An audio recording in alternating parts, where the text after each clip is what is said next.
Mына КамАЗ Горгайга жактан келип аткан жеринен маршрутка кичине секиндешип калгандан кийин бул маршруткадан бул жака отам деп ошо 5 кишини сүзүп кетиптир. Саат 7:30-8 чамасында.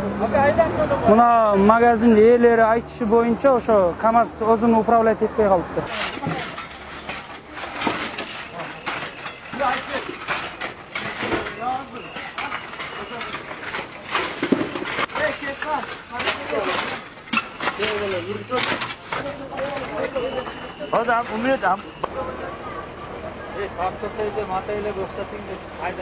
Бүгін 2022-жылдың 24-июнь күні ертемен саат 8:27-те Ош шаар башкармалыктын нөмөт кызматына ошол Ош шаарынын аягынын этегинде ушу Жыгач базарынын жанында Хоо үлгүсүндө автоунаа жолдон башкаруун жоготуп, жолдон чыгып кетип, жетинде турган адамдар басып калды деген маалымат түшкөн.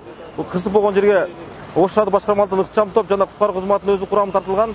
Келген учурда ошол жолдун четинде 4 жаранды басып калган деп маалымат түшүп, куткаруучулардын жардамы менен ошо 4 жарандын бөлүктөрү чыгарылган. Ал чыгарылган жарандар бүт экспертизага жиберилди. Учурда азыр ошол автоунааны чыгаруу жана кырсыктын кесепеттерин жою иши жүрүп жатат. Кырсып болгон аймак ошол келип иш чараны жүргүзүп аткан учурда Кара Суу районунун аймагына тиешелүү болгону аныкталды.